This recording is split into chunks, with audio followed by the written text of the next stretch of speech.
Hi all, welcome back. അപ്പോൾ ഇന്ന് ഞാൻ ക്യാരറ്റും മുട്ടയും വെച്ചിട്ട് വെറൈറ്റി ആയിട്ടുള്ള ഒരു സ്നാക്കാണ് ഉണ്ടാക്കിയെടുക്കുന്നത്. അപ്പോൾ കുറഞ്ഞ സമയം കൊണ്ട് എങ്ങനെ ഉണ്ടാക്കിയെടുക്കുന്നത് നമുക്ക് നോക്കാം. എല്ലാവരും ഈ ഒരു വീഡിയോ സ്കിപ്പ് ചെയ്യാതെ കാണണേ. അപ്പോൾ നമുക്കിതെങ്ങനെ ഉണ്ടാക്കുന്നത് നോക്കിയാലോ. അതിനുവേണ്ടി ഞാനിപ്പോൾ ഇവിടെ ഒരു പാൻ അടുപ്പത്ത് വെച്ചിട്ടുണ്ട്. അതിലേക്ക് 1 ടേബിൾ സ്പൂൺ ഗീ ചേർത്ത് കൊടുക്കുന്നുണ്ട്. ഗീ ഒന്ന് ചൂടായി വരുന്ന സമയത്ത് ഇതിലേക്ക് നമുക്ക് കുറച്ച് നട്ട്സ് ചേർത്ത് കൊടുക്കാം. ഞാനിപ്പോൾ ഇവിടെ കുറച്ച് അണ്ടിപ്പരിപ്പും കുറച്ച് കറുത്ത മുന്തിരിയാണ് ചേർത്ത് കൊടുക്കുന്നത്. ഇനി ഇത് ജസ്റ്റ് ഒന്ന് റോസ്റ്റ് ചെയ്തിട്ട് ഇവിടെ മാറ്റി വെക്കാം.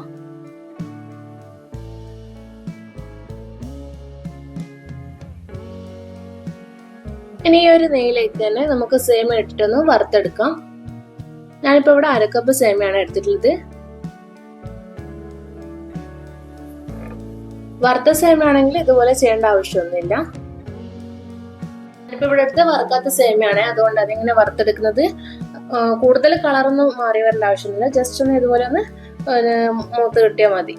ഇതിപ്പോ ഇവിടെ നമുക്ക് മാറ്റി വെക്കാം. ഇനി ആ ഒരു പാനിലേക്ക് തന്നെ 1 ടേബിൾ സ്പൂണ് ഗീ ചേർത്ത് കൊടുക്കാം. ഇനി അതിലേക്ക് 2 മീഡിയം സൈസ് വലുപ്പത്തിലുള്ള ക്യാരറ്റ് ഗ്രേറ്റ് ചെയ്തിട്ട് ചേർത്ത് കൊടുക്കുന്നുണ്ട്.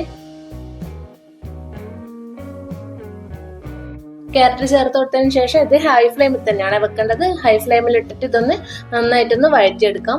ഈ ഒരു സമയത്ത് നമുക്ക് മധുരത്തിന് ആവശ്യമായിട്ട് 2 ടേബിൾ സ്പൂൺ പഞ്ചസാര കൂടെ ചേർത്ത് കൊടുക്കാം. ഈ 2 ടേബിൾ സ്പൂൺ പഞ്ചസാര എന്ന് പറഞ്ഞത് ഒരു പാകത്തിനുള്ള മധുരമാണ്. നിങ്ങൾക്ക് കുറച്ചും കൂടെ മധുരം വേണമെങ്കിൽ 3 ടേബിൾ സ്പൂൺ വരെ എടുക്കാം. ഇനി ഇത് നന്നായിട്ട് മിക്സ് ചെയ്തെടുക്കാം. ഇനി ഇതിൽ പഞ്ചസാരയൊക്കെ മെൽട്ടായി വന്ന് ക്യാരറ്റൊക്കെ നന്നായിട്ട് വെന്ത് വരുന്ന സമയത്ത് ഇത് നമുക്ക് പാനിൽ നിന്നും കോരി മാറ്റാം. ഇനി ഇത് ഇവിടെ മാറ്റി വെക്കാം.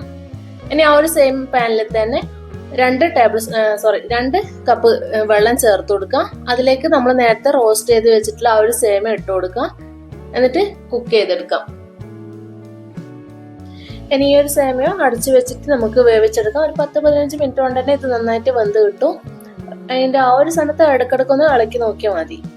ഇപ്പൊ സേമിയൊക്കെ നന്നായിട്ട് വെന്ത് വന്നിട്ടുണ്ട്. ഞാനിതൊരു അരിപ്പയിലേക്ക് മാറ്റി കൊടുത്തിട്ട് അതിന്റെ വെള്ളമൊക്കെ കളഞ്ഞെടുത്തിട്ടുണ്ട്. ഇനി ഞാൻ ചെയ്യാൻ പോകുന്നത് ഒരു പാത്രം എടുത്ത് അതിലേക്ക് 1/2 കപ്പ് പാൽ ഒഴിച്ചു കൊടുക്കാം. തിളപ്പിച്ചതായാലും തിളപ്പിക്കാത്തതായാലും കുഴപ്പമൊന്നുമില്ല. ഇതിലേക്ക് 2 ടേബിൾ സ്പൂണ് പാൽപ്പൊടി ചേർത്ത് കൊടുക്കാം. നല്ലൊരു ഫ്ലേവറിന് വേണ്ടിയിട്ട് 1/2 ടീസ്പൂൺ ഏലക്കാപ്പൊടി കൂടെ ചേർത്ത് കൊടുക്കുന്നുണ്ട്. എല്ലാം കൂടെ നന്നായിട്ടൊന്ന് മിക്സ് ചെയ്തെടുക്കാം. ഒരു ഫോർക്ക് വെച്ചിട്ട് നന്നായിട്ടൊന്ന് മിക്സ് ചെയ്തെടുക്കാം. ഇനി ഇതിലേക്ക് ചേർത്ത് കൊടുക്കുന്നത് 3 മുട്ടയാണ്. 3 കോഴിമുട്ട പൊട്ടിച്ച് ചേർത്ത് കൊടുക്കാം. മുട്ടയും ചേർത്ത് കൊടുത്തതിന് ശേഷം ഒരു വിസ്ക് വെച്ചിട്ട് നന്നായിട്ടൊന്ന് ഇത് മിക്സ് ചെയ്തെടുക്കാം. മുട്ടയൊക്കെ നന്നായിട്ട് ബീറ്റായിട്ട് വന്നിട്ടുണ്ട്. ഇനി നമ്മൾ നേരത്തെ മാറ്റി വെച്ചിട്ടുള്ള ഒരു സേമിയ ഇതിലേക്ക് ഇട്ട് കൊടുക്കാം. സേമിയ ചേർത്തിട്ട് നന്നായിട്ടൊന്ന് മിക്സ് ചെയ്തെടുക്കുക. കൂടെ തന്നെ നമ്മൾ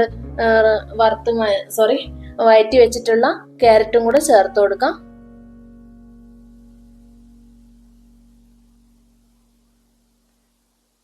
ക്യാരറ്റും കൂടെ ചേർത്ത് കൊടുത്തിട്ട് നന്നായിട്ടൊന്ന് മിക്സ് ചെയ്തെടുക്കാം. ഇതിലേക്ക് നമ്മൾ ചേർത്ത് കൊടുക്കുന്നത് നേരത്തെ ഫ്രൈ ആക്കി വെച്ചിട്ടുള്ള ആ ഒരു നട്ട്സ് ആണ്. ആ നട്ട്സിൽ നിന്ന് ഒരു 4-5 കറുത്ത മുന്തിരി മാത്രമാണ് എപ്പോഴും ചേർത്ത് കൊടുക്കുന്നുള്ളൂ. അപ്പൊ നമ്മൾ ഇതിലേക്കുള്ള മിക്സ് ഇപ്പൊ ഇവിടെ റെഡി ആയിട്ടുണ്ട്. പിന്നെ ആ ഒരു കേക്കിന്റെ മോൾഡാണ് എടുക്കുന്നത്. അതിലേക്ക് കുറച്ച് ഗീ ബ്രഷ് ചെയ്ത് കൊടുക്കുന്നുണ്ട്. നിങ്ങൾക്ക് ഏത് പാത്രം വേണമെങ്കിലും എടുക്കാം. ഇനി ഒരു പാത്രത്തിലേക്ക് നമ്മൾ തയ്യാറാക്കി വെച്ചിരിക്കുന്ന ആ ഒരു മിക്സ് ഒഴിച്ചു കൊടുക്കാം. ഇതിപ്പോ നമ്മൾ ആവിയിലാണ് വേവിച്ചെടുക്കുന്നത്.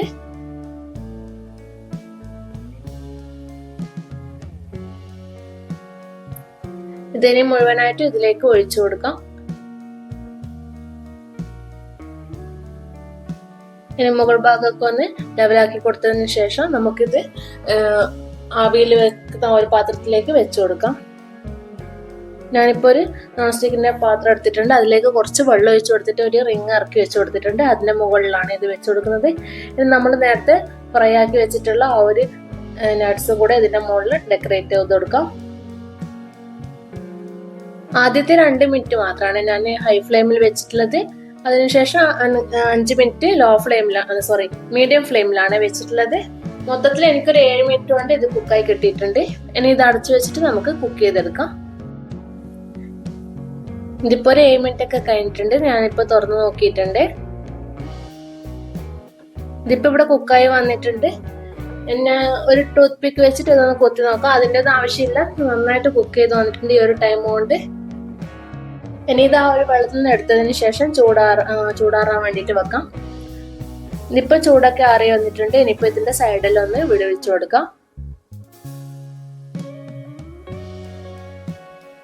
ചൂടൊക്കെ നന്നായിട്ട് അറിയതിനു ശേഷം മാത്രമാണ് ഇത് ചെയ്യാവൂ, അല്ലെങ്കിൽ ഇത് പൊട്ടിപ്പോവാൻ സാധ്യതയുണ്ട്.